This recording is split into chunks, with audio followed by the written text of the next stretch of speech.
నిర్గమకాండం 25వ అధ్యాయంలో యెహోవా మోషేకి ఇలాగు సెలవిచ్చును, నాకు ప్రతిష్టార్పణ తీసుకుని రండని ఇజ్రాయేలుతో చెప్పుము, మనపూర్వకంగా అర్పించు ప్రతి మనిషిని యొద్ద దాన్ని తీసుకుని వాళ్ళను. హల్లెలూయా. అంటే అందరి దగ్గర తీసుకోమని లేదు అండి. హృదయపూర్వకంగా ఆ కానుకను మనం ఏం చేయాలి? దేవుని కొరకు చెల్లించాలి. అది ఏమైనా సరే నువ్వు చేయాల్సింది ఏంటంటే హృదయపూర్వకంగా చేయాలని దేవుని వాక్యం సెలవిస్తుంది. హల్లెలూయా. ఎంతమంది నాతో ఏకీభవిస్తున్నారు? ఆమేన్. సరే, ముందుకు వెళ్దాం. భయపడకు, అది నేనే అనే ఒక వర్తమానంలో ఒక మాట ఉన్నది, నేను చదువుతున్నాను. యేసు ప్రభు ఏమి చేసినా అది మన కొరకే చేశాడు. ఆమేన్. హల్లెలూయా. ఆయన ఉద్దేశం ఏంటంటే మనం ఈ లోక సంబంధులం కాదు, ఇక్కడ ఉండిపోయే వారం కాదు. మరి ఎక్కడికి వెళ్ళిపోవాలని ఉద్దేశం కలిగి ఇక్కడికి వచ్చి ఉన్నాం. ప్రతి ఒక్కరి ఆశ ఏంటి? ప్రతి ఒక్కరి కోరిక ఏంటి? అసలు అన్యుడు కూడా అంటాడు, నేను స్వర్గానికి వెళ్ళిపోవాలంటాడు, స్వర్గంలో అన్ని సుఖాలు అనుభవించాలంటాడు. కానీ ఈరోజు స్వర్గానికి వెళ్ళడం అంటే పరలోక రాజ్యం వెళ్ళడం మాటలు కాదు అది. కానీ దేవుని వాక్యం మనకు మార్గమై ఉన్నది. ఆమేన్. ఆయన వాక్యమే మనకి మార్గమై ఉంది.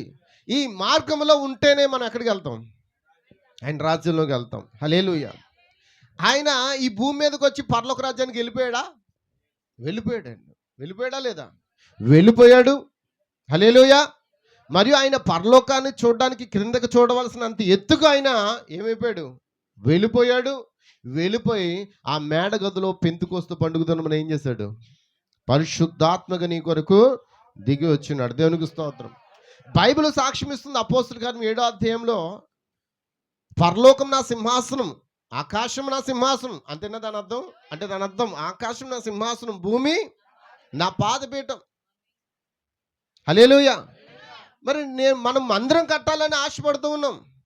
దేవునికి ఒక మందిరం కట్టాలని ఆశపడుతున్నాం. మన ఆదివారం మనం నేర్చుకున్నాం. ఎంతమంది గుర్తుందండి? ఆయన మందిరం ఎవరు? ఆయన మందిరం ఎవరండి? నీ దేహమే దేవుని ఆలయం. ఆయన మందిరంగా నిన్ను దేవుడు ఎన్నుకున్నాడు. అయితే పరలోక రాజ్యాన్ని ఆయన సింహాసనముగాను, భూమిని ఆయన పాదపీఠముగాను ఏర్పరచుకున్న దేవుడు ఇప్పుడు ఆయన సింహాసనం ఎక్కడ ఉంచాలనుకున్నాడు తెలుసా? ఒక మానవుల్లో ఉంచాలనుకున్నాడు. ఎవరండి?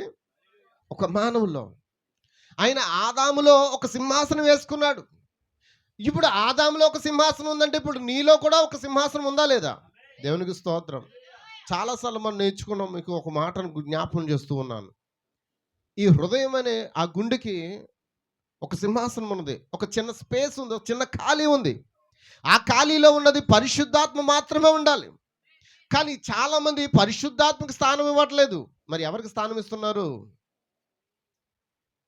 ఏమ్మా, ఇక్కడ చాలామంది ఎక్కడెక్కడికో ఆలోచనలు ఉంటున్నాయి. దేవుడు చెప్తూ ఉన్నాడు, ఎవరు కూడా వాక్యం తట్టు లేరని. మీ ఆలోచనలు ఇక్కడ ఉన్నాయా, అక్కడ ఉన్నాయా? ఎక్కడ ఉన్నాయా? మీ తలంపులు ఎక్కడ ఉన్నాయా? దేవునికి స్తోత్రం. హల్లెలూయా. హల్లెలూయా. నిద్రపోతున్న వాళ్ళు ఆమేన్ చెప్పండి. అది చూసారా? అదే చూసారా? అది మన స్టాండర్డ్, అది మన పరిస్థితి. దేవునికి స్తోత్రం. హల్లెలూయా. హల్లెలూయా. సరే, ముందుకు వెళ్దాం. మీరు ఏమీ మాట్లాడకుండా చలించిపోయి ఉంటే కింద కూర్చున్న వాళ్ళని గమనిస్తున్నాను. ఒక్క పీదం కూడా కదపట్లేదు. కారణం ఏంటో నాకు తెలీదు. ఏం ఉద్యమం లేదా, మంట లేదా, ఏమీ లేదా? మీలో మంట లేకపోతే నేను ఈ వాక్యం కూడా ఏమీ చెప్పలేను. దేవునికి స్తోత్రం. వినాలని అంత ఆసక్తి కలిగి ఉన్నారు. వినాలని ఉందా? ఆమేన్. సరే, ఇప్పుడు ఆయన పరలోక రాజ్యంలో సింహాసనం వేసుకున్నాడు, భూమి మీద భూమిని ఆయన పాదపీఠంగా చేసుకున్నాడు. అటువంటి దేవుడు ఇప్పుడు నీలో సింహాసనం వేసుకుని నీలో ఉండాలని ఆశపడుతూ ఉన్నాడు. కానీ ఇప్పుడు రోజున ప్రజలారా, ఆయన నీలో సింహాసనం వేయాలంటే నీవు ఎలాంటి గుణ లక్షణాలు కలిగి ఉన్నావు? దేవునికి స్తోత్రం. హల్లెలూయా. నీ దేహమే దేవునికి ఆలయం. ఈ ఆలయాన్ని పాడు చేసిన వాడిని నేను పాడు చేస్తానని చెప్పాడు. ఆమేన్. ఈ ఆలయంలో క్రీస్తు తప్ప మరొక వ్యక్తికి అవకాశము ఇవ్వకూడదు. దేవునికి స్తోత్రం. మనకు దేవుళ్ళు ఎంతమంది? మరి 7 అని చెప్తున్నారు, 3 అని చెప్తున్నారు, 4 అంటున్నారు. 4 యెహోవాలన్నా లేకపోతే ఈ ప్రపంచాన్ని ఏలుబడి చేయలేరన్నారు. నిజంగా ఓ మాట చెప్పమంటారా? మన భూమి పెద్దేం భూమి కాదండి. ఆయన విశ్వంలో ఇదొక చిన్న పార్ట్ అంతే. ఇంతకంటే పెద్ద పెద్ద గ్రహాలు ఉన్నాయి. మన భూమి కంటే పెద్ద పెద్ద గ్రహాలు ఉన్నాయి. సన్ అంతకంటే పెద్దది, అవునా? సన్ కంటే పెద్ద ఏమైనా ఉన్నాయంటారా? రేగల్ స్టార్స్, పెద్ద పెద్ద స్టార్స్ ఉన్నాయండి. సన్ దగ్గరికి ఎవరు వెళ్ళలేరు. దేవునికి స్తోత్రం. దాని చుట్టుకొలతలు తీయలేరు. అయితే సన్ ఎక్కడికి తిరగదు, అక్కడే ఉంటుంది. దాని చుట్టూనే అన్నీ. నీతి సూర్యుడు యేసుక్రీస్తు ఒక్కడు వాక్యపక్షం ఉంటాడు. ఆయన చుట్టూ మనం ఏం చేయాలి? ఏమే లార్డ్, మార్చడానికి ఏమీ లేదు. అయితే చూడండి, ఆయన పరలోకానికి వెళ్ళే వరకు చాలా ఎత్తుకెక్కాడండి. ఎందుకొరకు? నీలోనికి దిగిరాడానికి. ఆయన ఎక్కకపోతే నీలోని దిగిరాడు. నిన్ను కొనడానికేమో భూమి మీద దిగొచ్చాడు. ఆయన పాదపీఠ మీద దిగొచ్చాడు నిన్ను కొనడానికి. నిన్ను కొన్న తర్వాత ఆయన ఎక్కడికి పోయాడు? ఎత్తైన పరలోక రాజ్యానికి ఎక్కి వెళ్ళిపోయాడు. ఎందుకు? కొనుక్కున్న వ్యక్తిలో ఆయన దిగి రావడానికి. ఎంతమందికి అర్థమవుతుంది? హల్లెలూయా. మొదట పైకి వెళ్ళే విధానం ఎక్కడుందంటే, ఎక్కడి నుంచి వెళ్ళాలి? ఒక బంతిని తీసుకుని మనం గాల్లో విసిరాం అనుకోండి, అది ఎక్కడికి వెళ్తుంది? నువ్వు విసిరినప్పుడు పైకి వెళ్తుంది. మళ్ళీ ఏమవుతుంది? అది అదే బాలుని ఎంత ఫోర్స్తో నువ్వు కింద కొట్టావు అనుకోండి, అంతే ఫోర్స్తో ఏమవుతుంది? అది పైకి వెళ్తుంది. దేవునికి స్తోత్రం. కాబట్టి పైకి వెళ్ళే మార్గం ఎప్పుడు కూడా ఎక్కడ ఉంది? కింద ఉంది. నువ్వు కింద నుంచే పైకి వెళ్ళాలి. దేవునికి స్తోత్రం. నువ్వు తగ్గించుకుంటేనే ఎత్తబాటులోకి వెళ్తావు. నిన్ను తగ్గించుకుంటేనే క్రీస్తు సహవాసం ఉంటుంది. నిన్ను తగ్గించుకుంటేనే ఆయన నీతో ఉండగలుగుతాడు. ఆ తగ్గింపు జీవితం కలిగిన వారినే దేవుడు ఈ రోజున వెతుకుతూ ఉన్నాడు. హల్లెలూయా, హల్లెలూయా. కాబట్టి పరలోకం ఆయన సింహాసనం, భూమి ఆయన పాదపీఠం. ఆయన శక్తి మరియు మహిమతో అంత ఎత్తుకు ఎక్కినప్పుడు ఆయన తండ్రి సింహాసనంపై కూర్చుని క్రిందకు చూసే వరకు ఒక్క పిచ్చుకు కూడా ఆయనకు తెలియకుండా వీధిలో పడదండి. దేవునికి స్తోత్రం. మనం ఒకసారి నేర్చుకున్నాం, గుర్తుందా? మన ప్రతి కదలిక ఆయనకు తెలుసా? ఒక దోమ ఎన్నిసార్లు కనురెప్పేస్తుందో ఆయనకు తెలుసా? ఒక పిచ్చుక ఎన్నిసార్లు ఎగరగలదో, ఎక్కడ గూటు పెట్టుకుందో దానికి ఆయనకు తెలీదా? ఆమేన్. ఒక పిచ్చుక పట్ల, ఒక దోమ పట్ల అంత ఆ యొక్క జ్ఞానం కలిగి ఉంటే మరి నీ పట్ల ఆయన అంత జ్ఞానం కలిగి ఉన్నాడు. అందుకే ఆయన పేరేంటి? సర్వజ్ఞాని. హల్లెలూయా, హల్లెలూయా. గమనించండి, ఈ రోజున చాలామంది గందరగోళంలో ఉండిపోయారు. హల్లెలూయా. ఎంతమంది ఆమేన్ అంటారు? అలాంటి గందరగోళమైన పరిస్థితుల నుంచి ఇప్పుడు మనం బయటికి రావాలి. కారణం ఏంటంటే, మనల్ని గమనించుచున్న దేవుడు ఒకడున్నాడు. ఆయనే ప్రభువైనా. అమ్మా ఏం చెప్పాలి? మరి చాలా మందికి డౌట్లు ఉంటాయి. యేసు ప్రభు భూమి నుంచి తండ్రికి ప్రార్థించాడు కదా, తండ్రి నీ చిత్తమైతే ఈ గిన్నె నా యొద్ద నుండి తొలగించు. ఆయన ఎలా ఉన్నాడంటే పరిపూర్ణ మానవుడుగా ఉన్నాడు. నీకేమి చేసినా ఆయన మాదిరిలో చూపిస్తుంటాడు. అదే దేవుడు ఏమంటాడు తెలుసా? నేను నువ్వు తండ్రియు ఏకమై ఉన్నావు అన్నాడు. అదే దేవుడు ఏమంటాడు తెలుసా? నన్ను చూసిన వాడు ఆయన చూస్తున్నాడు అని చెప్పాడు. అదే దేవుడు ఏమన్నాడు తెలుసా? యేసు ప్రభు దేవుడు కాదని కొంతమంది వివాదం జరుగుతూ ఉంది, అవునా? అయితే నేను ఒకటే చెప్తూ ఉన్నాను, వివాదాల జోలికి పోవద్దు. మనకు కావాల్సింది ఏంటి? నువ్వు నమ్మిన వాడు, నమ్మకమైన వాడు. ఆయన ఒక్కడే దేవుడు. ఎందుకంటే పాత నిబంధనలో యెహోవాయే, క్రొత్త నిబంధనలో ఉన్న యేసుక్రీస్తుని నమ్మిన వారు మనం. ఎందుకంటే బైబిల్లో ఆ యొక్క ధర్మశాస్త్రంలో ఆ మోషేకి ఇచ్చిన మొట్టమొదటి మాట ఏంటి? ధర్మశాస్త్రం మొట్టమొదటి మాట ఏంటి? మొదటి ఆజ్ఞ. ఎవరు చెప్పు? ఆలోచిస్తూ ఉన్నారు. ఎప్పుడు అడుగుతానో తెలియదు ప్రశ్న, అడిగేస్తారు సడన్గా మర్చిపోతుంటాం. ఎందుకంటే మన థాట్, మన ఆలోచన ఎప్పుడు కూడా ఒకలాగే ఉండాలి. వాక్యం మీద నీ దృష్టి పెట్టినప్పుడు నీ నోట్లోంచి ఏమొస్తుంది? అడగగానే చెప్పగలగాలి, నేను తప్ప వేరొక దేవుడు మీకు. అదే పాత నిబంధనలో అంటున్నాడు, నాకు ముందుగా ఏ దేవుడు లేడు, నా తర్వాత ఏ దేవుడు రాడు అన్నాడు. ఆయనే లోక రక్షకుడు అన్నాడు. యెహోవాయే రక్షకుడు అన్నాడు. రక్షకుడు అనే బిరుదేమో యేసుక్రీస్తు. మరి యెహోవా ఎలా తీసుకోగలడు? ఎందుకంటే యెహోవాయే యేసుక్రీస్తు కాబట్టి. ఆ వాక్యమే కృపాసత్య సంపూర్ణుగా మన మధ్య ఏం చేస్తుంది? నివాసం చేస్తూ ఉన్నది. దేవునికి స్తోత్రం. హల్లెలూయా, హల్లెలూయా. ఆమేనంటారా? అర్థమైందండి? ఇప్పటి వరకు అర్థమైందా? అయితే ఇప్పుడు అలాంటి దేవుడు ఇప్పుడు ఏం చెప్తున్నాడంటే, మనఃపూర్వకంగా మనం ప్రతిష్టార్పణ చేయాలంటాను. ఏం చేసినా ఎలా చేయాలి? ఇప్పుడు ఈ రోజున ప్రతిష్ఠ చేయడానికి వచ్చారు ఆ బిడ్డని. ఏం చేయాలి? ఆళ్ళ అమ్మ చెప్తే చేయడం కాదు. ఆ కుమారుడు ఎవరు? దేవుని బిడ్డ. మనం అందరం ఎవరు? దేవుని బిడ్డలం. అంతే కదా! మనం చెప్పేసుకుంటాం మనం దేవుని బిడ్డలం. అంతేనండి? మొదట నేను అంటాను, ముందు ఆ కుమారుడు, ఆ తల్లి కుమారుడు. అవునా కదా! ఇప్పుడు ఇచ్చేటప్పుడు ఎవరు ఇవ్వాలి హృదయపూర్వకంగా? చెప్పాలి. ఇక్కడే ఉన్నారా? ప్రతిష్టార్పణ అనేది ఎలా చేయాలంటే హృదయపూర్వకంగా చేయాలి. దేవునికి స్తోత్రం. నాకు తెలీదండి ఈరోజు అబ్బాయి ప్రతిష్టార్పణ ఉందని నాకు తెలీదు. నాకు తెలుసమ్మా ఏమన్నా? కానీ నేనే అడిగా. ఈరోజు ఏమైనా ఉన్నాయా? ఎందుకంటే నాకు తెలిసింది ఆ అమ్మాయి చెప్పింది. సిస్టర్ పద్మ చెప్పింది. ఈరోజు మా పాప వాళ్ళ అమ్మాయికి ప్రతిష్ఠ చేస్తామని.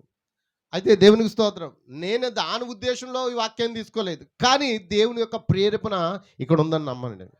దేవునికి స్తోత్రం. ఇప్పుడు ఆ తల్లి ఆ బిడ్డను ప్రతిష్ఠ చేయాలంటే ఎలా చేయాలి?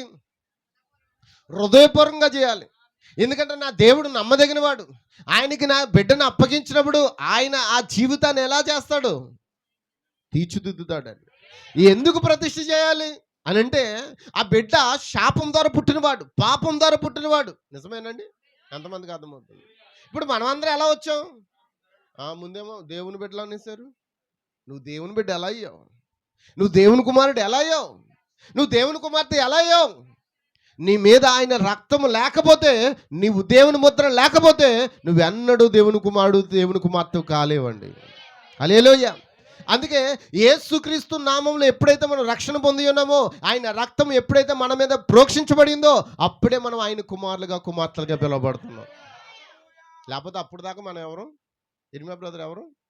పాపాత్ములం. నిజమేనండి? హల్లెలూయా. పాపంలో పుట్టి పెరిగిన వారం, అబద్ధములాడుతూ జీవించిన వారం. దావీదు అంటున్నాడు కదా, నా తల్లి గర్భము నేను పడకముందే నువ్వు ఎరిగితివి.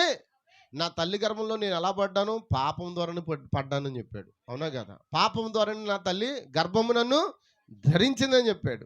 కానీ బయటకు వచ్చిన తర్వాత నన్ను నేను పూర్తిగా నీకు సమర్పించుకుంటున్నాను. నా హృదయమును పూర్తిగా నీకు సమర్పించుకుంటున్నాను. నా ఆత్మను పూర్తిగా నీకు సమర్పించుకుంటున్నాను. యేసుక్రీస్తు కూడా అంటున్నాడు, ఆయన పాపి కాదు, మన కొరకు పాపం అయిపోయాడు ఆయన. ఈ రోజున ఎటువంటి అర్పణ అర్పించాలంటే హృదయపూర్వకమైన అర్పణ. ఇప్పుడు వాళ్ళ అమ్మగారు ఇచ్చేయ దేవునికి అని చెప్పింది అనుకో, ఆవిడ ఏం చేయాలి? ఇచ్చేలా. ఆ మాట ఎప్పుడు ఎవరికి పుట్టాలి? మనోళ్ళు ఏం చేస్తారంటే కొంచెం బూస్టింగ్ ఇస్తుంటారు. ఇచ్చే దేవునికి, ఇచ్చే దేవునికి, ఇచ్చే అంటే దేవునికి. వాళ్ళు ఏం చేస్తారు? హృదయపూర్వకంగా కాకుండా ఈవిడ గోళ పడలేకపోతున్నామని ఏం చేస్తారు? వాళ్ళు ఇచ్చేస్తారు. అది కాదండి. అక్కడ దేవుని వాక్యం చెప్తుంది ఏమన్నాడంటే, నాకు ప్రతిష్టార్పణ తీసుకుని రండి అని ఇశ్రాయేలుతో చెప్పుము. ఆ ప్రతిష్టార్పణ ఎలా ఉండాలంటే మనఃపూర్వకముగా. ఎలాగండి అంటే దాని అర్థము మనస్ఫూర్తిగా అర్పించు ప్రతి మనుషుని యొద్ద దాన్ని తీసుకోవాలి. మరి అక్కడ కొన్ని చెప్పాడు, వెండి చెప్పాడు, బంగారం తెచ్చాడు. ఇవన్నీ దేనికి? మీరు అధ్యాయం చదివితే దేవుని చిత్తం మీద వచ్చే వాళ్ళని నేర్చుకుందాం. ఈ రోజు నాకు మాట కాదు, మీకు ఉదాహరణకి చెప్తూ ఉన్నాను. అక్కడ చాలా అర్పణలు ఉన్నాయి. అయితే ఇప్పుడు దేవునికి మనం ఎలాంటి అర్పణ అర్పించాలి? ఎంతమందికి అర్థమవుతుంది? దేవుని సంఘంలో అప్పుడు సొలొమోను మందిరం కట్టినప్పుడు చాలా ప్రాంతాల నుంచి రాళ్ళు చెక్కబడి తీసుకొచ్చారు. చాలా ప్రాంతాల నుంచి బంగారం వచ్చింది, చాలా ప్రాంతాల నుంచి వెండి వచ్చింది. అవునా కదా? దేవునికి స్తోత్రం. అన్నీ సమకూర్చబడ్డాయి ఆ మందిరం కట్టబడడానికి. ఇక్కడ ఈ ప్రత్యక్ష గుడారం కట్టడానికి దేవుడు ఏమంటున్నాడు? ఇక్కడ ప్రత్యక్ష గుడారమేనా? ఈ ప్రత్యక్ష గుడారం కట్టడానికి వెండి కావాలంట, బంగారం కావాలంట, ఇంకేంటి? ఇత్తడి కావాలి. ఇంకా ఇత్తడి దేనికి? గంగాళం చేయడానికి. అవునా? ఇవన్నీ దేవుని వాక్యానికి సాదృశ్యం కనబడుతున్నాయి. ఇత్తడి తీర్పు, బంగారం దేవుని యొక్క దైవత్వం, వెండి ఏంటి? వెండి దేనికి? వెండి దేనికండి? ఆయన కలువల సిలువలో మన కొరకు చేసిన త్యాగానికి గుర్తండి. దేవునికి స్తోత్రం. ఇవన్నీ ఆ ప్రత్యక్ష గుడారంలో ఏమయ్యాయి? పాత్రలుగా ఉన్నాయి. ఆ ప్రత్యక్ష గుడారం కట్టడానికి మేక వెంట్రుకలు తీసుకురమ్మన్నారు. తర్వాత సముద్ర వత్సల తోలు. ఎప్పుడైనా విన్నారా? ఒకసారి వాక్యం చెప్పాను, ఎంతమంది గుర్తుంది? సముద్ర వత్సల తోలు. మీరు ఇంటికి వెళ్ళాక మీ నెట్లు ఇలాంటి పనికిరాని వాటికి వాడొద్దు, నేను చెప్పే వాటికి వాడండి. దాని పేరు బ్యాడ్జర్ అంటారు. ఏంటండి? సముద్ర వత్సల తోళ్ళు అని అంటే అర్థం. బ్యాడ్జర్ అనే ఒక జంతువు ఉంటుంది. ఆ బ్యాడ్జర్ చూడడానికి చిన్నదిగానే ఉంటుంది, కానీ సింహాన్ని కూడా భయపెడుతుంది. అమ్మా, దేవుని చిత్తం అయితే దాని మీద ఒక వర్తమానం మనం మరలా నేర్చుకుందాం. దేవునికి స్తోత్రం. అంటే ప్రత్యక్ష గుడారం కట్టాలంటే ఇవన్నీ దేవునికి అవసరం. ఆ ప్రత్యక్ష గుడారపు తెరలు దేనితో కట్టారంటే ఆ బ్యాడ్జర్ యొక్క జంతువు యొక్క శరీరంతో కట్టారండి. ఎంతమందికి అర్థమవుతుంది? ఆ బ్యాడ్జర్ యొక్క శరీరం చాలా మందంగా ఉంటుంది. ఒక పాము కాటేసినా కూడా దానికి విషం వెళ్ళదు. ఒక సింహం దాన్ని కరిచినా కూడా అది ఏమీ చేయలేదు, దానికి నొప్పి కూడా తగలదు. ఎంతమందికి అర్థమవుతుంది? దీనికి ఉన్న గోళ్లతోనే యుద్ధం చేయగలదు, సింహాన్ని భయపెట్టగలదు, పులిని కూడా భయపెట్టగలదు. దేవునికి స్తోత్రం. దాని పేరేటండి? బ్యాడ్జర్. గుర్తు పేరు రాసుకోండి, ఎవరైనా మర్చిపోతారు. ఇంటికి వెళ్ళాక చూడండి ఆ జంతువు ఎలా ఉంటుందో. దేవునికి స్తోత్రం. హల్లెలూయా. సరే, ఏమి చేసినా దేవునికి మనపూర్వకంగా మనం ఏం చేయాలి? అర్పించాలి, హృదయపూర్వకంగా. హల్లెలూయా, హల్లెలూయా. విల్లింగ్, హృదయపూర్వకంగా నువ్వు ఏం చేయాలి? దేవునికి అర్పించాలి. దేవునికి స్తోత్రం. హల్లెలూయా, హల్లెలూయా. సహోదరులారా, ఆమేనంటారా? మరి నేను ముందుకు వెళ్తాను. చిన్న మాటలు మీతో పంచుకోవాలనుకుంటున్నాను. ఇది ఇక్కడికి ఆపుతున్నాను. ఎందుకనంటే కేవలం ఈ అర్పణ ఏంటి? హృదయపూర్వకంగా తెచ్చే అర్పణ. బైబిల్లో ఒక సహోదరి, ఆమె పేరు అన్న, దేవునికి మొక్కుకుంది. మొక్కుకుంటే దేవుడు ఏం చేశాడు? ఇచ్చాడా లేదా? ఏ బిడ్డను అడిగితే ఆ బిడ్డనే ఎప్పుడు ఇచ్చాడు చెప్పండి? ఎప్పుడు ఇచ్చాడు చెప్పండి? రుద్రాలు కదా, ఆమె బాగానే ఉంది, కానీ ఆమె భర్త రుద్రాలు. ఆమె ఎక్కడుండి అడిగింది? గట్టిగా చెప్పండి నాకు. నిజమేనా? మనం ఎక్కడుండి అడుగుతున్నాం? ఆ పలానోళ్ళకి మగబిడ్డ కావాలంటే భాస్కర్ మీరు ప్రార్థన చేసేసుకోండి, మీరు ప్రార్థన చేసేసుకుంటే వాళ్ళకి పుట్టేస్తారు. వాళ్ళకి ఏమండి? అంతేనా? మా ఊళ్ళకి మగబిడ్డ కావాలంటే కొంచెం ప్రార్థన చేయండి పాస్టర్ గారు, మీరు ప్రార్థన చేసేసుకోండి, మేము మాత్రం ఏం చేద్దాం? ఆమేనంటారా? దేవునికి స్తోత్రం. హల్లెలూయా. ప్రార్థన చేసినంత మాత్రాన నీకు మగబిడ్డనిచ్చాడు దేవుడు. అక్కడ విల్లింగ్ ఉండాలి, హృదయపూర్వకంగా ఉండాలి, దేవుని సన్నిధిలో ప్రార్థించాలి, వినయముగా అడగాలి. అన్న ఎలా చేసింది ప్రార్థన? అమ్మ చెప్పాలి. ఎన్నిసార్లు విన్నారు వాక్యం? ఎలా ప్రార్థించింది? మరి ప్రార్థించిన తర్వాత ఏముంది? ప్రభువా, నా అవమానముగా నువ్వు తీసివేస్తే నాకు పుట్టిన కుమారుని నేను నీకు ఇచ్చేస్తానన్నది. అతనికి మారుగా కాదు. ఎంతమందికి అర్థమవుతుంది? మారుగా వెండినిస్తాను, మారుగా బంగారం ఇస్తానని చెప్పలేదు. నీవు నా గాని అవమానం తీసివేస్తే అవమానకు ప్రతిగా నేను నా కుమారుని నీకు ఇచ్చేస్తాను. చాలు, ఒక బిడ్డ చాలు అన్నది. ఏమేనంటారా? హల్లెలూయా. ఒక్క బిడ్డ కొరకు ఆసక్తితో దేవుని సన్నిధిలో ప్రార్థించినప్పుడు దేవుడు ఆ తల్లి యొక్క ఆశను తీర్చాడు. హల్లెలూయా. ఆ తల్లి ఆశ తీర్చినప్పుడు ఏం జరిగిందో తెలుసా? దేవుడు ఆమె గర్భం తెరిచాడు. ఆ బిడ్డ ఎదిగిన తర్వాత ఆ బిడ్డను ఏం చేసింది? దేవుని సన్నిధికి. అప్పుడు దాకా మళ్ళీ గర్భం తెరవలేదు. వింటున్నారా? ఎప్పుడైతే నువ్వు దేవునికి పూర్తి సమర్పణ, హృదయపూర్వకమైన సమర్పణ చేస్తావో, నువ్వు దేవునికి ఇచ్చిన మాటను నిలబెట్టుకుంటావో నీ జీవితంలో. ఇందాక జీవన్ భాస్కర్ మాట చెప్పారు, ఏమని? ఒక సహోదరుడు తను యథార్థంగా జీవిస్తూ ఉన్నాడు, ఎవరికి అచ్చు కూడా. ఈ రోజున మనం దేవునికి మాత్రం ఎంత అచ్చు ఉన్నాం? ఒకసారి ఇంటికి వెళ్ళాక మళ్ళీ మోకరించి, జీవితంలో నువ్వు ఏదైనా మాట ఇచ్చి తప్పిపోయావేమో, నువ్వు గుర్తు లేకుండా ఉన్నావేమో. ఎంతమందికి అర్థమవుతుంది? అది ఏ మాట అయినా సరే. ఎందుకంటే ప్రసంగి అంటున్నాడు, మొక్కు కొనుక్కుంటే మేలన్నాడు. అవునా కదా? మొక్కుకున్నావా? నువ్వేం చేయాలి? కష్టమైన నష్టమైన ఏదైనా సరే నువ్వు అనుకున్నది ఏం చేయాలి? చాలామంది అంటారు అలా మాట ఇచ్చేస్తారు అంతే.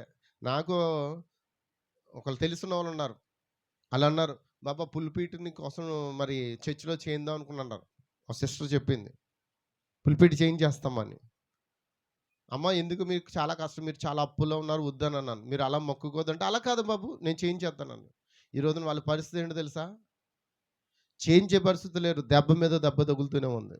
ఎందుకంటే చేయించే స్థితి వచ్చినా కూడా వాళ్ళు ఏమైపోయారు? చేయించలేకపోయారు. ఆ తర్వాత ఏమయ్యారు? దెబ్బ మీద దెబ్బ తగులుతూనే ఉంది. ఎంతమందికి అర్థమవుతుంది? నేను అంటాను, నువ్వు దేవునికి ఏదైనా మాట ఇస్తే ఆ మాట మీద నువ్వు నిలబడాలి. అంటే చాలామంది అనుకుంటారు, దేవుడికి ఇవ్వకపోతే దేవుడు ఏమైనా చంపేస్తాడా? ఏమీ చంపడండి. ఏమీ చేయడండి ఆయన. ఆయన జాలి గల దేవుడు, కరుణ గల దేవుడు, కనికరము గల దేవుడు. అదే దేవుడు పరిశుద్ధాత్మ ద్వారా ఆ ప్రసంగ గ్రంథంలో ఎందుకు ఆ మాట రాయించాడు? ఎందుకు రాయించాడు? ఇచ్చిన మాటను మనం నెరవేర్చుకోమంట. నెరవేర్చలేం. కానీ మాట ఇవ్వద్దు. ఇస్తే తప్పద్దు. ఎంతమందికి అర్థమవుతుంది? ఎంతమందికి అర్థమైంది? కొంతమంది బాప్తిసం పొందుకుంటామని మాట ఇచ్చేస్తారు ముందుగానే. ఏదో ప్రమాణం చేసినట్టు. పొందేద్దాం పొందేద్దాం పొందేద్దాం పొందేద్దాం అంటారు. తర్వాత ఏమవుతుందో తెలుసా? నిన్ను పొందకుండా శత్రువు ఎన్ని అడ్డంకులు వేస్తాడో. మామూలు అడ్డంకులు కాదండి. నీకు జీవితం సగం అయిపోద్ది. ఇంకా నీ జీవితంలో చాలా కోల్పోతుంటావు. సగం అయిపోయిన తర్వాత అప్పుడు అనుకుంటావు ఇంక పొందేసుకోవాలంటావు. మళ్ళీ వాయిదాలు వేస్తావు. పొందేసుకోవాలంటావు, వాయిదాలు వేస్తుంటాయి. నువ్వేయో వాయిదాలు. నీలోంచి ఎవడేంతాడు? అపవాదిగాడు ఎంతడు. ఎందుకంటే వాడికేమో నిన్ను పడగొట్టాలని, దేవుడేమో నిన్ను కట్టాలని. ఇప్పుడు పడగొట్టేవాడికి ఇస్తావా, కట్టేవాడికి ఇస్తావా మనసు? అందరు ఇక్కడ ఉన్నారా? మాట్లాడండి. హల్లెలూయా. ఏమా, మనం చెట్లు కాదు, పుట్టలం కాదు, రాళ్ళం కాదు, రప్పలం కాదు. బైబిల్ అంటుంది జీవము గల దేవుని ప్రజలం. హల్లెలూయా. ఇంకో చోట యేసు ప్రభువుని ఒక మాట అన్నారు.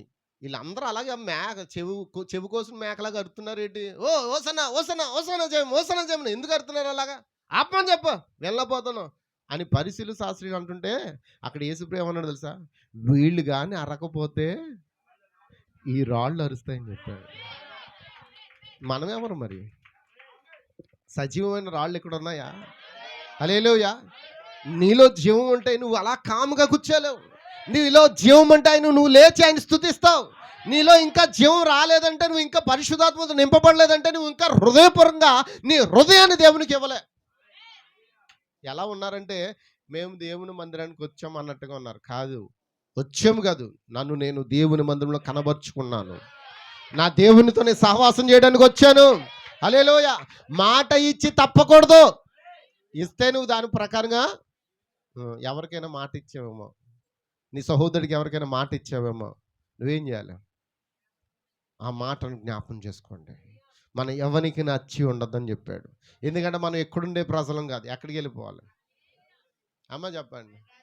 ఒక అచ్చుండ వల్ల నువ్వు రాజ్యాన్ని కోల్పోవచ్చేమో నాకు తెలీదు. ఎవరికి నువ్వు అచ్చి ఉండవద్దు. అచ్చి ఉంటే నువ్వేం చేయాలి?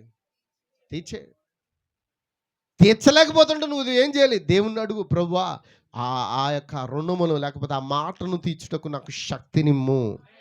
ఎంతమందికి అర్థమవుతుంది? ఈరోజు ఈ మధ్యాహ్న కాల్సిన ఇంటికి వెళ్ళి ప్రార్థన చేస్తారా? ఏమైనా ప్రార్థన చేస్తారు? దేవునికి ఇచ్చిన మాట ఏమైనా మర్చిపోనేమో, నాకు గుర్తు చేయ ప్రభువా, నాకు మతిమరుపు వచ్చేసింది. అవునా కాదా? ఇచ్చిన మాటను నిలబెట్టుకుంటే దేవుడు ఇంకా నీ పట్ల గొప్ప కార్యాలు చేస్తాడు. అద్భుతములు చేసే దేవుడు ఏమన్నాడు? అన్న ఏం చేసింది? ఇచ్చేసింది. ఇంకేమీ మాట్లాడుకోలేదు, ఇచ్చేసింది అంతే. ఇచ్చిన తర్వాత దేవుడు ఏం చేశాడు? ఏం చేశాడు తెలుసా? ఇచ్చింది ఒకళ్ళనే, దేవుడు ఇంకో 5గురిని ఇచ్చాడు. ఎంతమందికి అర్థమవుతుంది? అసలు పుట్టరే అనుకున్న వారు గొడ్రాలు అనుకున్నారు. ఆ మాట ఈ మాట అనేటప్పటికి బాధ కలిగి దేవుని మందులో ప్రార్థించింది. నువ్వు ఎత్తే చాలు ప్రభు, నా అవమానం తీసేస్తే చాలు, నాకు తీసేసిన అవమానం బట్టి నాకు పుట్టిన కుమారుడు నీకు ఇచ్చేస్తానని చెప్పింది. నిలబెట్టుకున్న తర్వాత దేవుడు ఆమెకి ఇంకో 5గురిని ఇచ్చాడు. దేవుడు అద్భుతం అలా ఉంటుందండి. దేవుడు ఆశ్చర్యకరాలు అలా ఉంటాయండి. ఆయన అద్భుతములు మన పట్ల చేసే దేవుడే ఉన్నాడా? ఆమేన్. హల్లెలూయా. నేను ముందుకు వెళ్తూ ఉన్నాను. హల్లెలూయా. ప్రతి పని కూడా మనపూర్వకంగా చేయాలి. ఇది ఎవరి పని? ఏమే లార్డ్. హల్లెలూయా. హల్లెలూయా. ప్రతి పని ఎలా చేయాలి? ఇష్టం. మనపూర్వకం అంటే ఇష్టం లేకుండా కాదు. ఇష్టం లేని వ్యక్తితో ఎంతకాలం కాపురం చేస్తారు? చేయలేరండి. బలవంతంగా చేస్తారు. కానీ ఇష్టమున్న వ్యక్తితో కష్టమైన ఏం చేస్తారు? ఆకలైనా సరే ఏం చేస్తారు? చెప్పండి. ఏమి ఉన్నా ఏమి లేకపోయినా నువ్వు 10 కాసులు బంగారం తెస్తానంటే నేను నీతో కాపురం చేస్తాను అన్నది అనుకుందాం. మొగుడు ఏం చేయాలి ఇప్పుడు? ఆ భర్త ఏం చేయాలి? ఏం చేయాలి?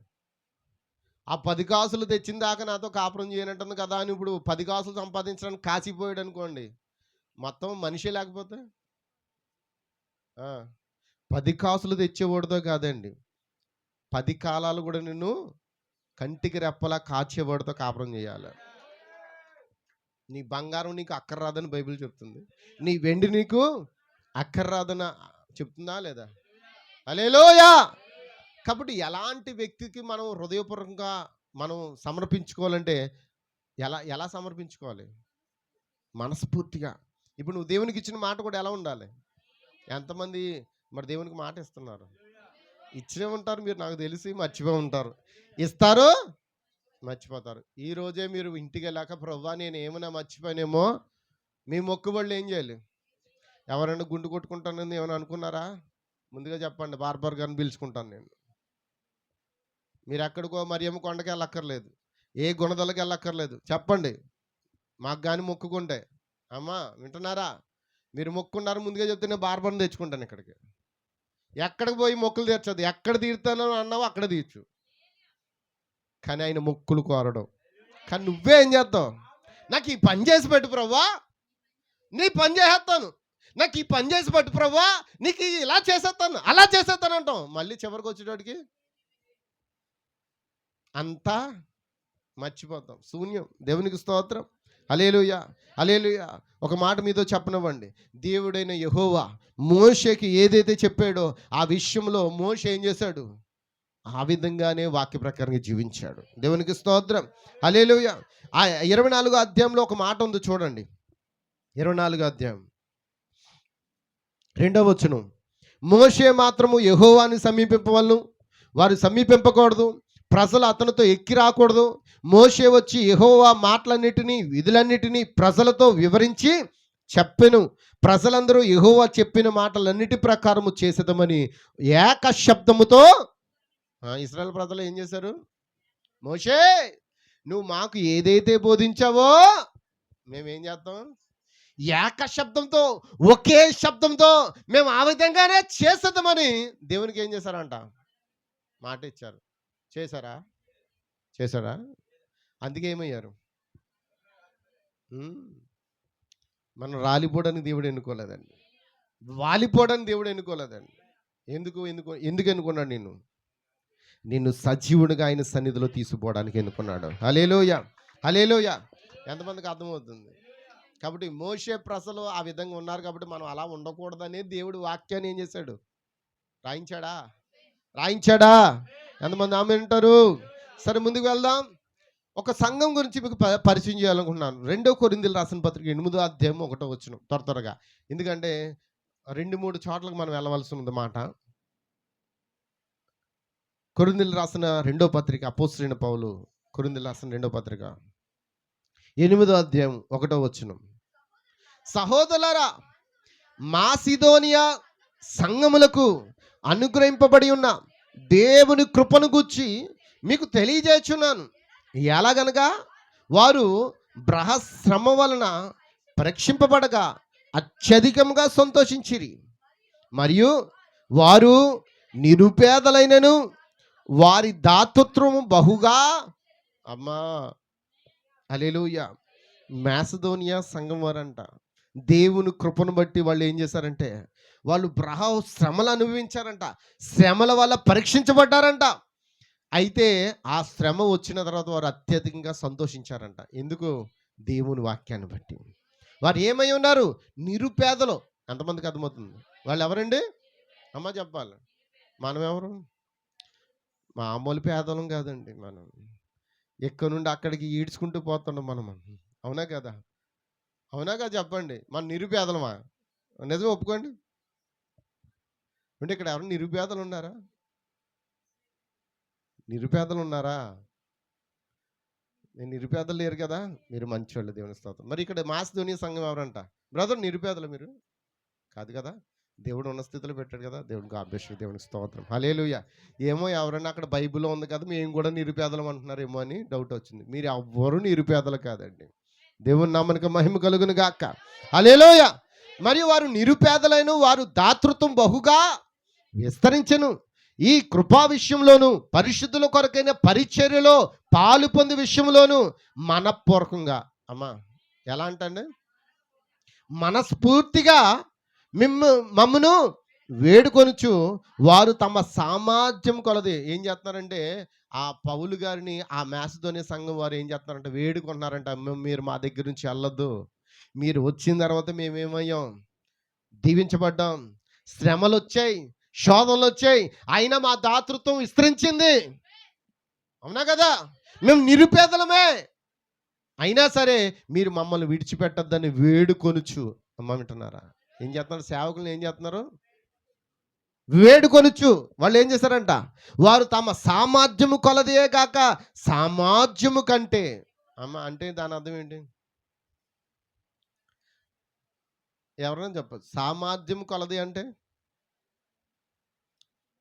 కొలది అంటే స్థాయి, స్థాయి కొలది అంటే, ఇప్పుడు నువ్వు 1,00,000 రూపాయలు జీతగాడు అనుకుందాం, నువ్వు దేవునికి ఒక 10,000 20,000 ఇవ్వాలనుకున్నావు, నీకు సామర్థ్యం మించి నువ్వు అంతే ఇవ్వాలనుకున్నావు, నువ్వు అంతే ఇస్తావు అనుకుందాం. కానీ వీళ్ళు ఏం చేశారంట, దాటి అంటే ఏంటి, ఎవరు దేని కొరకంట వాళ్ళు చేసింది, ఏం పని కొరకంట? అక్కడేముంది, ఈ కృపా విషయంలో పరిశుద్ధుల కొరకైన పరిచర్య, ఆమేన్, పాలు పొందే విషయంలో మనపూర్వకంగా మమ్మల్ని వేడుకొనుచు వారు తమ సామర్థ్యము కొలదేగాక సామర్థ్యము కంటే ఎక్కువగాను తమ్మంతట తామే ఇచ్చిరని మీకు సాక్ష్యం ఇచ్చుచున్నాను. ఆమేన్. కొరింథీ సంఘం అలా ఉండట్లేదు, మాసిదోనియా సంఘం అలా ఉంటుంది. కొరింథీ సంఘం ఉండట్లేదు కాబట్టి వారి తరపున నేను మీకు సాక్ష్యం ఇస్తున్నాను. వారు శక్తికి మించి దేవుని పరిచర్యలో ఎంతో సాయం చేస్తున్నారు. నువ్వు ఇవ్వగల స్థితి ఉండి కూడా నువ్వేం చేస్తున్నావు? అమ్మా, ఇవ్వగలే స్థితి ఉండి కూడా నువ్వు దేవుడికి ఇవ్వలేకపోవడం కూడా దేవుడు చూస్తున్నాడా లేదా? మరి దేనికి ఇవ్వాలి? దేనికి ఇవ్వాలి? దేనికండి? ఏం రాయబడిందండి? పరిచర్యలో పాలు పొందు విషయము. దేనికంట? అందరు ఇక్కడ ఆమేనంటారా? మీరు ముగించమని నాకు సిగ్నల్ ఇచ్చేశారు, నేను ముగించేస్తాను. దేవునికి స్తోత్రం. ముగించమని ఇక్కడ కొంతమంది ఎందుకు వచ్చింది మాకు ఈ తంట అనుకుని కొంతమంది అలా ఉన్నారు. మీరు ఏమీ మాట్లాడకపోతే నాకు అర్థమవుతుంది ఆ సిగ్నల్ ఏంటంటే క్లోజ్ చేసే ఇంకా అయిపోయిందని. ఎవరికి కావాలో అక్కడే ఇదేమవుతుంది, ఉపయోగపడుతుంది. దేవునికి స్తోత్రం. నేను ముందుకు వెళ్ళిపోతూ ఉన్నాను, చదువుకుంటూ వెళ్ళిపోతాను. పోనీ వింటారా? నేను చదువుకుంటూ వెళ్ళిపోతాను, వింటారా? వివరించాలా? వివరించను. దేవునికి స్తోత్రం. ఎందుకు వినే పరిస్థితుల్లో లేనప్పుడు ఎందుకు వివరించడం? హల్లెలూయా. వారు తమ సామర్థ్యము కొలదేగాక సామర్థ్యము కంటే ఎక్కువగా ఆ పరిచర్యకు వారు ఇచ్చిరని ఇప్పుడు పౌలు సాక్ష్యం ఇస్తున్నాడు. ఇక్కడ కొంతమంది చేయలేని పరిస్థితుల్లో కూడా ఉన్నారు కొంతమంది. కానీ ఇవ్వలేని పరిస్థితిలో కూడా వాళ్ళు ఏం చేస్తారంటే దేవుని కొరకు ఇవ్వడానికి మనసు కలిగి వారు సామర్థ్యం కొలకడం ఇచ్చి దేవుని పరిచయం ఏం చేస్తున్నారు, ముందుకు తీసుకువెళ్తూ ఉన్నారు. ఆమేన్ లార్డ్. హల్లెలూయా, హల్లెలూయా. ఇది ఎవరి పరిచర్య? అక్కడ ఇశ్రాయేలు ప్రజలు మనపూర్వకంగా ఇచ్చిన వారి దగ్గర తీసుకోమని చెప్పాడు. బలవంతం కాకూడదు. ఏమన్నా అర్థమవుతుందండి? బలవంతం ఉండకూడదు ఇందులో. దేవుని పరిచయం ఏముండకూడదు. ఈ పాస్టర్ గారు అత్తమాని అడుగుతాడు, నేనేం అడగను, నేను ఏదైనా చేసుకుంటూ పోతాను, నా సామర్థ్యం కొద్దీ చేస్తున్నాను. కొంతమంది అన్నారు, ఇంకేం దాచుకుంటారండి పాస్టర్ గారు మీరు, నాకు ఏం వద్దండి, నాకు బ్యాంకు బ్యాలెన్స్లు అలాంటివి ఏం వద్దు, రేపు పొద్దున అవన్నీ ఎక్కడికి వెళ్ళిపోతాయి. ఎంతమందికి అర్థమవుతుంది? హల్లెలూయా. 5,000 ఉంటే కూటమి పెట్టాలనుకుంటాను నేను. అలాంటి పిచ్చోండి నేను, తెలుసు కదా మీకు.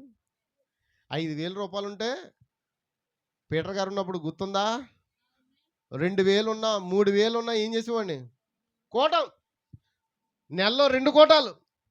మీరు తిరగలేక ఇసుకుపోయి నన్ను తిట్టుకునే వాళ్ళు కూడా ఇక్కడ ఉన్నారు. ఈయన కోటాలు మానట్లేదు, అత్తమాని కోటాలు ఎట్టేస్తున్నాడు, ఎక్కడి నుండి వచ్చేస్తున్నాయో, ఏమో ఎక్కడి నుండి వచ్చేస్తున్నాయి. నాకు 2000 ఉన్నా 3000 ఉన్నా ముందు దేవునికి కూటం పెట్టేయాలి. ఇదే పిచ్చి నాకు. మిమ్మల్ని బట్టే కూటాలు తగ్గిపోయాయి.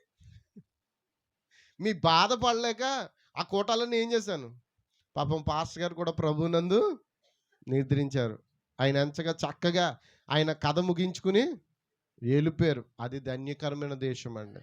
ఆ ధన్యకరమైన జీవితంలోకి మేము కూడా వెళ్ళిపోవాలని ఆశ.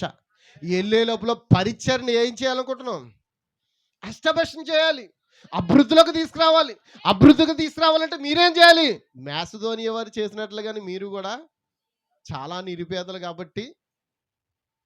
ఏం పేదలు? నిరుపేదలు అంటే ఏంటి బ్రదరు? అసలు తినడానికి కూడా బైబిల్లో వారి కోసం నిరుపేదలని రాయబడింది. దాని అర్థం ఏంటండి? తినడానికి కూడా వారి దగ్గర ఏమీ లేదండి. మన ఇండియా దేశంలో దాచుకోవడం ఎక్కువ కానీ ఖర్చు పెట్టి తక్కువ. కానీ దేనికి ఖర్చు పెడతారు? వెసలైన వాటి, వ్యర్థమైన వాటికి ఎక్కువ ఖర్చు పెడతారు. కానీ ఖర్చు పెట్టవలసింది దేనికి? ఆయన పరిచర్య నిమిత్తం. దేవునికి స్తోత్రం. ఆఫ్రికా వాళ్ళు ఉన్నారండి, వాళ్ళు తినడానికి కూడా ఏమి ఉండదు. పాపం వాళ్ళ పిల్లలకి ఏం పెట్టాలో తెలియక చాక్లెట్లను కూడా మట్టితో చేసుకుంటున్నారు, బిస్కెట్లు కూడా మట్టితో చేసుకుంటున్నారు. దేవునికి స్తోత్రం. వారికి సరిగ్గా గుడ్డలు కూడా ఉండవు. కానీ వారు దేవుని ఎలా ఆరాధిస్తారు తెలుసా? అలా వాళ్ళు ఆరాధన చూస్తున్నప్పుడు నేను అనుకుంటాను, అసలు ఇదా నేను చేసేది ఆరాధన? కాదు, వాళ్ళు చేసేది యథార్థమైన ఆరాధన. ఈ ఎండలో పడి మోకరించి దేవుని స్తుతిస్తూ, దేవుని కొరకే కన్నీరు కాస్తూ ప్రార్థిస్తూ వారు సంతోషంగా ఉల్లాసంగా వారు దేవుని ఆరాధిస్తూ ఉంటారండి. ఇక్కడ కొంతమంది ప్రజలకి అప్పుడే వచ్చేసింది ఆదివారం, ఎందుకు వచ్చింది, కొన్ని రోజులు ఆగచ్చు కదా, ఈ ఆదివారం అత్తమా అని కంగారు ఎక్కువ. ఈ సండే అప్పుడే వచ్చేలా. ఉద్యోగం చేస్తున్నప్పుడు ఏమనిపిస్తుంది? నిజం చెప్పండి, వాస్తవం చెప్పండి. ఉద్యోగం చేసినప్పుడు ఏమనిపిస్తుంది చెప్పండి? ఏం బ్రదరు, ఈయన వారం అంతా పని చేస్తాడు అనుకుంటాడు, ఎప్పుడు వస్తుందో సండే. ఎందుకు బ్రదర్ నిజం చెప్పండి? అంతేనా? చర్చికి వెళ్ళడానికంట, లేకపోతే ఇంకా మండే ఏమో పడుకోవడానికి, సండే ఏమో చర్చికి వెళ్ళడానికి. అంటే 2 రోజులు సెలవు కదా, ఏమనుకోదు బ్రదర్.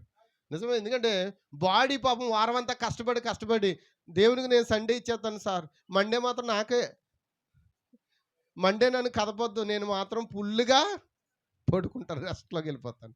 ఇప్పుడు చెప్పండి, ఉద్యోగానికి వెళ్ళినప్పుడు ఏమనిపిస్తుంది? సెలవులు సండే వచ్చేద్దాం. ఈ స్కూల్ పిల్లలు అంటారు 5 రోజులు సెలవు ఇచ్చినా కూడా, మా అమ్మాయి అంటది అప్పుడప్పుడు, ఇప్పుడు ఎగ్జామ్కి రాయడానికి వెళ్ళినట్టుంది, ఇప్పుడు ఏదో ఎగ్జామ్ అంటది, ఏమంటుంది తెలుసా? డాడీ ఇంకో 2 రోజులు సెలవు ఇవ్వచ్చు కదా. ఏ అమ్మ 5 రోజులు సరిపోలేదా? తుఫాన్కి 5 రోజులు సెలవులు ఇస్తే సరిపోలేదంట, ఇంకో 2 రోజులు ఇవ్వచ్చు కదా. ఏం చేస్తామమ్మా? ఏమే లార్డ్. అంటే మనం ఏం చేస్తాం? దేవుని పని కొరకు సెలవు పెట్టాలంటే కుదరదు. I'm busy, so busy. జాగ్రత్త సుమి, ఏదో రోజు నువ్వు బిజీగా ఉన్నది, నీ పని ఏమైపోద్ది? ఖాళీ అయిపోతావు. ఆమేన్. నువ్వు ఆయనకి ఖాళీ లేదు, నేను బిజీ అని చెప్తావేమో, ఒకరోజు నిన్ను ఏం చేస్తాడు దేవుడు? ఖాళీ చేస్తాడు. అప్పుడు చెప్తావు, నేను ఖాళీగా ఉన్న నా కొరకు మీరు ఏం చేయాలి. అలా చెప్పే వాళ్ళు ఉన్నారు లేదా? మన దగ్గర బోలు మంది ఉన్నారు. నేను బిజీ చెప్పి చివరికి ఏమైపోయారు? ఖాళీ అయిపోయారు. ఇప్పుడు మనోడు 2-3 సంవత్సరాల ఆరాధన కోసం ఏం చేశాడు? మొత్తం జీవితాన్ని ఖాళీ చేసుకున్నాడు. అవునా కదా బ్రదర్? ఈ అమౌంట్ కూడా ఖాళీ చేసేసుకున్నాడు, ఎక్కడికి వెళ్ళకుండా. ఏ బ్రదర్, వాళ్ళ అబ్బాయిని సాక్ష్యమే. వాళ్ళ అబ్బాయి అనేవాడంట, ఏ డాడీ ఎక్కడికి వెళ్ళకపోతే మనకి ఎలా గడుస్తుంది, మాకేమో అన్నీ ఏంటది అలవాటు చేశారు. ఏంటి అలవాటు తెలుసా అండి? పాపం ఆయన హోటల్ ఫీల్డ్ కాబట్టి పిల్లలకి సాయంకాలం స్నాక్స్ ఐటమ్, ఆ ఐటమ్, అంతేనా? వాస్తవేనా? కరెక్టేనా? అన్నీ పెట్టి వాళ్ళకి అలవాటు చేసిన తర్వాత ఈ 2-3 సంవత్సరాలు పనికి వెళ్ళకపోతే, డాడీ నాకు అది కావాలి ఇది కావాలని అడుగు. ఒరే నాన్న, కంగారు పడుకుని దేవుడు మనకి ఇస్తాడు. 2 సంవత్సరాలు ప్రార్థన చేసిన తర్వాత దేవుడు అతనికి ఏమి ఇచ్చాడు? ఏమండి చెప్పండి? హల్లెలూయా. అంతా ఖాళీ అయిపోయాడు. ఇప్పుడు దేవునికి ఏం చేశాడు? తన హృదయాన్ని ఇచ్చాడు. దేవుడు అతనికి ఏమి ఇచ్చాడు? మంచి పనిని చేయలేకపోతున్నాను పాస్టర్ గారు అంటే, బ్రదర్ మీరు చేసే పని దేవుడు ఇచ్చాడని చెప్పాడు. ఓపికగా నిలబడుతున్నాడు, చేయలేని పరిస్థితి, బలహీనతం. కానీ దేవుని పనికి ఎప్పుడైతే మనం ముందుకు అడిగేస్తామో అప్పుడు మన పనికి దేవుడు ఏం చేస్తాడు, ఒక అడుగు ముందుకేస్తాడు. దేవునికి స్తోత్రం, హల్లెలూయా. ఎందుకంటే ఏది చేసినా సమయం కూడా హృదయపూర్వకంగా ఇవ్వాలి దేవునికి. సమయమే కాదు, ధనము కూడా దేవునికి హృదయపూర్వకంగా ఇవ్వాలి. నువ్వు ఏదైతే మొక్కుకుంటున్నావో, ఏదైతే దేవునికి ఇస్తానని చెప్పావో అదంతా హృదయపూర్వకంగా దేవునికి నువ్వేం చేయాలి. ఎంతమందికి వాక్యం అర్థమవుతుంది? హల్లెలూయా. ఈ మాసిదోనియా వారు పరిచర్య కొరకు వారి శక్తికి మించి ఇచ్చారంట. మనం ఏమో నిరుపేదమా? మరి ప్రార్థన కూటాలంటే చాలు కొంతమంది ఇంకా 200 ఇచ్చేవాళ్ళు ఉన్నారు తెలుసా. నేను కించపరచట్లేదు, మీరు ఆ 200 కూడా మీకు బాధే. కానీ అక్కడ వేలకు వచ్చి అవుతుంది. ఆ వేలకు వచ్చి మీ 200 ఏదో చన్నీళ్ళు వేడినీళ్ళు కలిసినట్టు కలుగుతుంది. కానీ నువ్వు ఇవ్వగలే స్థితి ఉండి కూడా నువ్వేం చేయలేకపోతున్నావు. కానీ వ్యర్థమైన వాటికి నువ్వేం చేస్తున్నావు? పనికి పని వస్తే ఏం చేస్తున్నావు? అమ్మ చెప్పరా, మాట్లాడలేదు. హల్లెలూయా. ఇప్పుడు ఒక బ్రదరు మన మధ్యలో లేరు, కానీ వివాహం అయింది, హైదరాబాద్లో ఉంటున్నాడు, తెలుసు కదా. మన ఆనందపల్లి ఏడి వాళ్ళ మిస్సెస్ అస్సలు కుదురుండదు. ఏంటో తెలుసా, నువ్వు జీతం వాడాలంటే ముందు దేవునికి ఇవి, అప్పుడు దాకా రూపాయి కదిపోవంటే కుదరదు అంటదంట. ఎందుకంటే అబ్బాయికి తెలియదు, దేవునికి ఇచ్చటం అనేది అబ్బాయికి తెలీదు. వివాహం అయిన తర్వాత వాళ్ళు మిస్సెస్ అంటది, ముందు నువ్వు దేవునికి ఇవి, తర్వాత మన పిల్లకి పోవాలా బిస్కట్ట ఏదో ఒకటి. ఆ జీతం అందుకోగానే పాపం వాళ్ళు ఒక మందిరానికి వెళ్తారు. అక్కడికి వాళ్ళు వెళ్ళినప్పుడు నేను అన్నాను, బ్రదర్ మీరు ఎక్కడ సాగిపోతున్నారో అక్కడ ఇవ్వండి అంటే, లేదు పాస్టర్ గారు నేను అక్కడ ఇవ్వాలి, మీకు కూడా ఇవ్వాలనుకుంటున్నాను, ఎందుకంటే మీరే మా పాస్టర్ గారు, మా కుటుంబం ఈ సంఘానికి వస్తుంది. ఎంతమందికి అర్థమవుతుంది? ఆ తల్లిగారు కూడా ఇక్కడ ఉంది, ఎంతమందికి అర్థమవుతుంది అంటే దేవునికి స్తోత్రం. నేను అంటాను, వాళ్ళు యథార్థంగా చేసినప్పుడు వారిని దేవుడు ఏం చేస్తాడు? ఇప్పుడు ఏం చేశాడు దేవుడు? ఏమా జాబు కొంచెం పెరిగిందా? కొంచెం తగ్గలేదా? అదేంటి తగ్గిపోయిందేమో అనుకుంటున్నాను నేను. ఎంత పెరిగింది? ఆయన ఫోర్మ్యాన్గా చేస్తున్నాడు, ఇప్పుడు ఇంకొంచెం సూపర్వైజర్గా అయ్యాడు, ఇంకొంచెం జీతం పెరిగింది. అంటే ఇంచుమించు ఒక 50కి వెళ్ళిందా? 50కి వెళ్ళింది. దేవునికి స్తోత్రం. అంటే ఇచ్చుటలో వాళ్ళు ఆనందం పొందుకుంటున్నారు.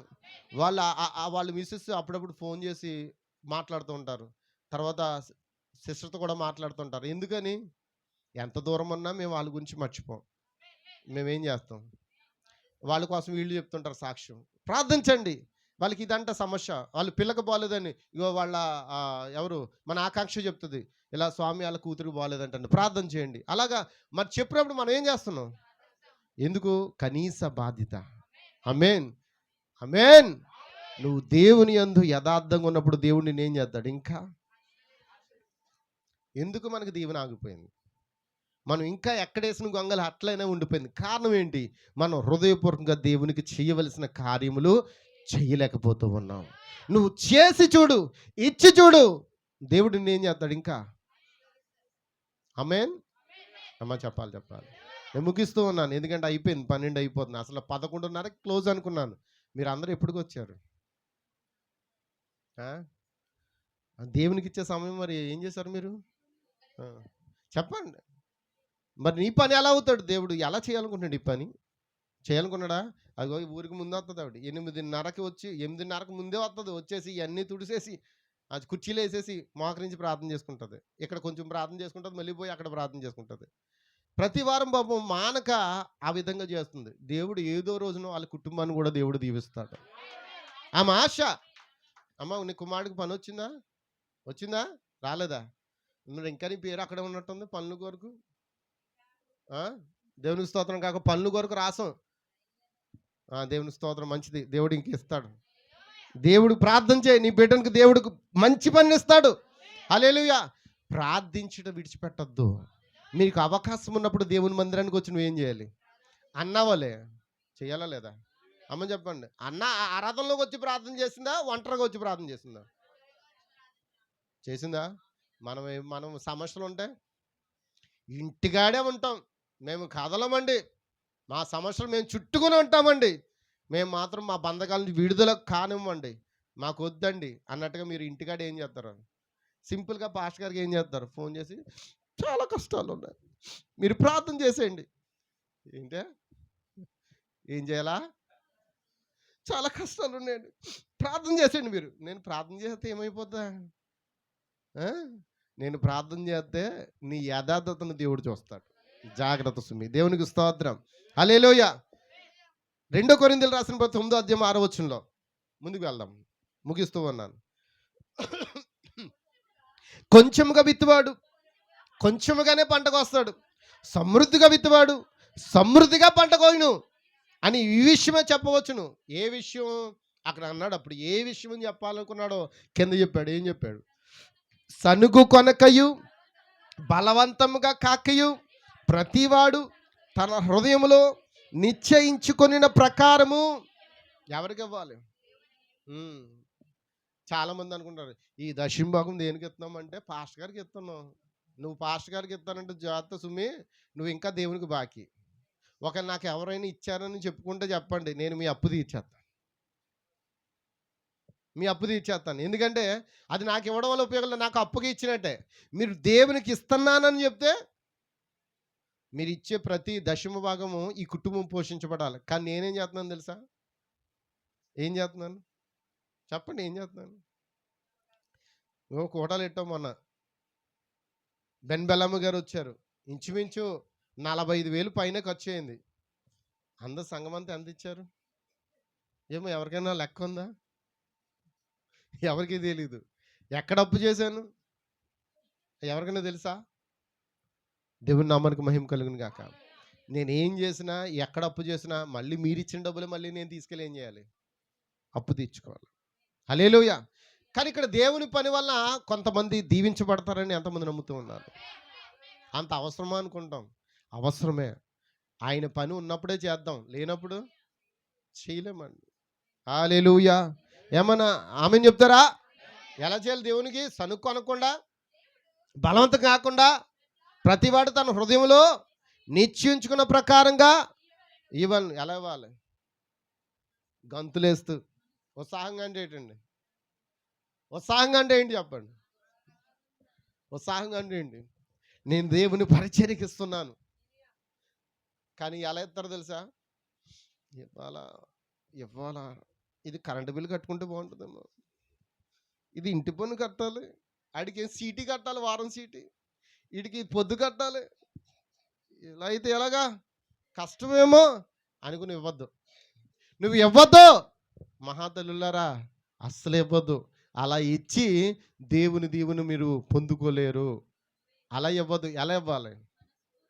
నువ్వు ఇలా ఇవ్వి దేవుడు నీకు చీటి కట్టడానికి, డోక్రా కట్టడానికి ఏం కట్టాలో దేవుడు ఏం చేస్తాడు? మార్గాలు తెరుస్తాడండి. ఆయన తెరుస్తాడండి. ఏమీ లేదన్నప్పుడే నేను దేవుని పనికి తిరిగాను. ఆమేన్. ఇక్కడ ప్రార్థించాను, దేవుడు ఏం చేశాడు? మార్గాలు తెరిచాడా లేదా? హల్లెలూయా. హల్లెలూయా. చివరిగా ఒక మాట చెప్తాను అనమాట. చివరి మాట ఇలాగా అంటున్నాడు. చివరి మాట అనుకుంటారు. ఇది చివరి మాట. నమ్మండి. నన్ను నమ్ముతారా? నమ్మే వాళ్ళు ఉన్నారా? పాస్టర్ గారు ఇందాక నుండి చివరి మాట చివరి మాటేనండి. హృదయపూర్వకంగా దేవుని పని చేయండి. ఒక 2 బిడ్డలు హృదయపూర్వకంగా దేవుని పని చేసిన వాళ్ళు బైబిల్లో ఉన్నారండి. వాళ్ళ గురించి చెప్పి నేను ముగిద్దాం అనుకున్నాను. దేవునికి స్తోత్రం. యేసుక్రీస్తు దినములో ఒక చోట చిన్నపిల్లలు హృదయపూర్వకంగా అర్పణ చేశారండి. ఆ సువార్తలో వారి పనిని గూర్చి ఇంకా మనం ఏం చేస్తున్నాం? ఇప్పటికీ కూడా చెప్పుకుంటున్నాం. అవునా కదా? చెప్పండి. ఆ 2 పిల్లలు చేసిన పని ఇప్పటికీ కూడా సువార్తలు ఏం చేస్తున్నాం? చెప్పుకుంటున్నాం. యోహాను సువార్త 6వ అధ్యాయం త్వరగా.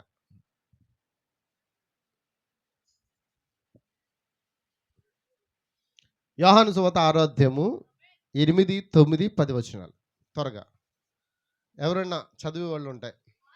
ఆయన శిష్యులలో ఒకడు అనగా సీమోను పేతురు సహోదరుడైన ఆంద్రేయ ఇక్కడ ఉన్న ఒక చిన్నవాని యొద్ద 5 యవల రొట్టెలు 2 చిన్న చేపలు ఉన్నవి కానీ ఇంతమందికి ఇవి ఏమాత్రమైన ఆయనతో అనగా యేసు జనులను కూర్చుండబెట్టుడని చెప్పెను.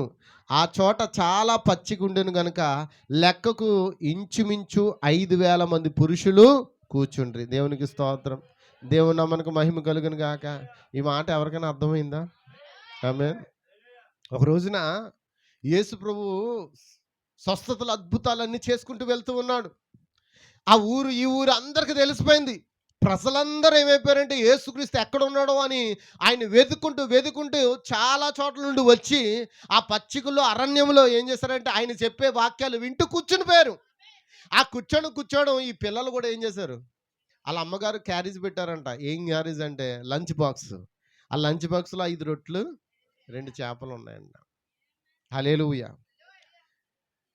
పాపం ఆ ఊరి ప్రజలందరూ తెచ్చుకున్న ఏం చేశారంటే కొంతమంది తినేశారు.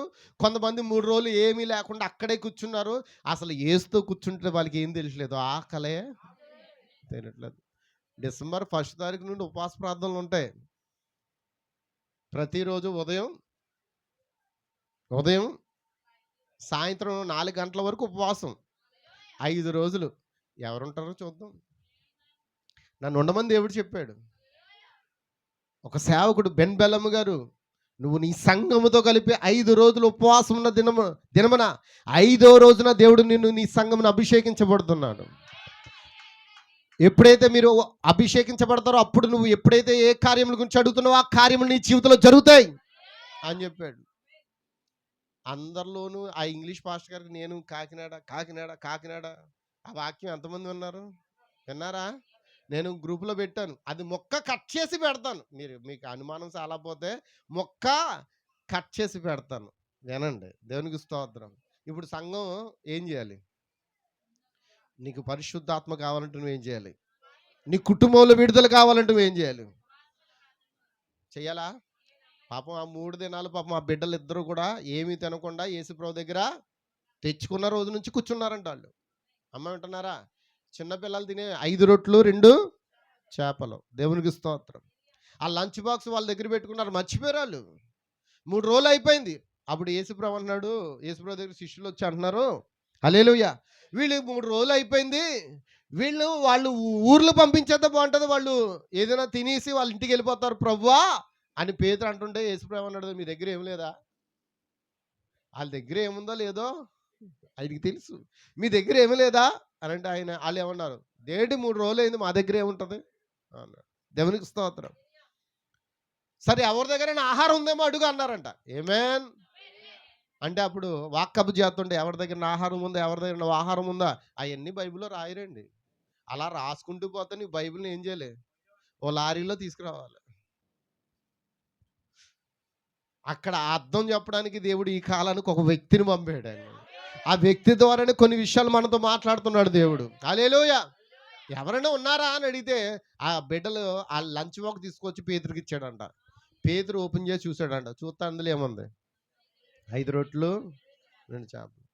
ఎవరో బాబు మీరు తినకుండా ఎలా ఉండిపోయారంట? మాకు ఆకలి అనిపించలో తినలేదన్నారంట. ఇప్పుడు వేస్తుంది ఆకలి అంటే వేస్తుంది, ఎందుకు వేయదు, అందరికీ వేస్తే నాకు వేస్తుంది అన్నాడు. సరే ఇప్పుడు తీసుకొని వేసేది అమ్మన్నాడంటే పట్టుకెళ్ళి అన్నాడంట. ఎంతమందికి అర్థమవుతుంది?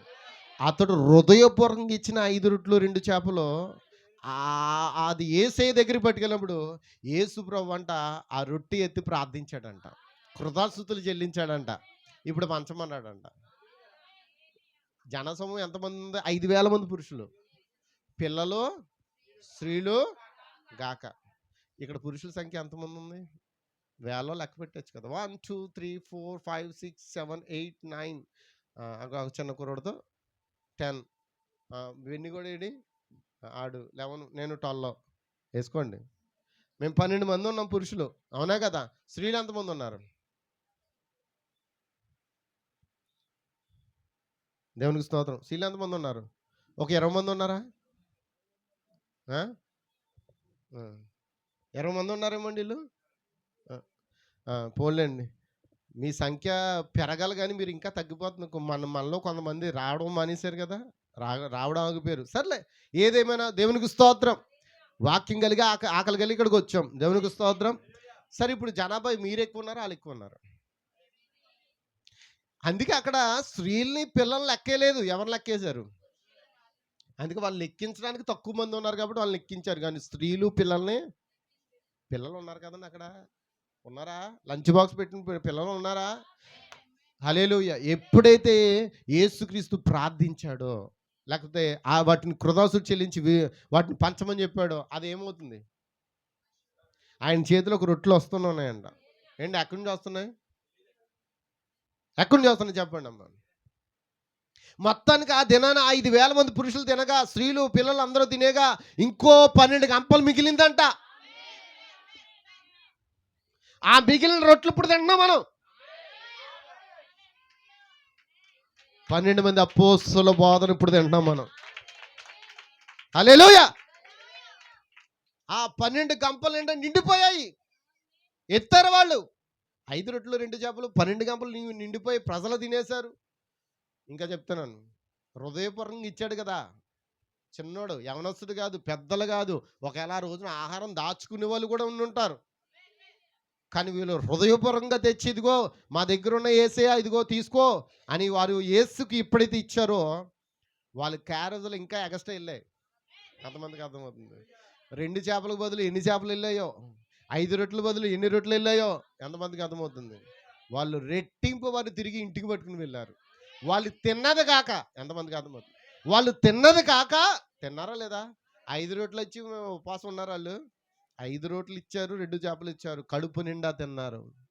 వాళ్ళు తిరిగి క్యారేజ్తో ఆమేనంటారా? ఈరోజు నువ్వు దేవునికి హృదయపూర్వకంగా ఇచ్చినప్పుడు దేవుడు కూడా ఏం చేస్తాడు? ఆ సమృద్ధి ఇవ్వడా?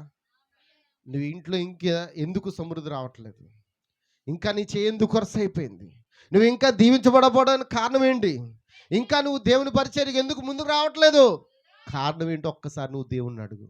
ఒకవేళ దేవునికి ఇస్తానని చెప్పి ఏదైనా ఇవ్వకుండా మానేసావేమో, ఒకవేళ నీ యొక్క సహోదరుడికి నువ్వు ఏదైనా ఇస్తానని చెప్పి ఇవ్వడం మానేసావేమో, నువ్వేం చేయాలి? ఈ మధ్యాహ్న కాల సమయంలో ఏం చేస్తారు మీరు? ప్రార్థిస్తారా? ఒకవేళ దేవుడు జ్ఞాపం చేస్తాడా చేయడా? ఖచ్చితంగా జ్ఞాపకం చేస్తాడు. ఎందుకంటే నీవు గొర్రె పిల్ల జీవనందులో నీ పేరుంటాయి. ఖచ్చితంగా నువ్వు ఏదైతే మర్చిపో వాటిని జ్ఞాపం చేస్తాడు. వాటిని అన్నిటిని తీర్చడానికి దేవుని ఏమడుగుతారు? నాకు శక్తినివ్వు ప్రభువా, నాకు బలం నీవు ప్రభువా, నా కుటుంబం ఎలా ఉండకూడదు ప్రభువా, నా కుటుంబాన్ని నిండారుగా దీవించు ప్రభువా, నా బిడ్డలను దీవించు ప్రభువా. ఇంకా ఎక్కడేసిన వారు అక్కడే ఉన్నారు ప్రభువా, వారు మాట అంటలేదు ప్రభువా. కారణం, నేను నీ మాటకు లోబడలేదు. నేను నీకు హృదయపూర్వకంగా ఇవ్వలేకపోయాను. నేను హృదయపూర్వకంగా నీ కొరకు ఏమీ చేయలేకపోయాను ప్రభువా అని నువ్వు ప్రార్థించినప్పుడు దేవుడు ఏం చేస్తాడు? ఇస్తాడా? ఎంతమంది ప్రార్థన చేస్తారు? ఎంతమంది ప్రార్థిస్తారు? దేవుడు మిమ్మల్ని దీవించును గాక. God bless you.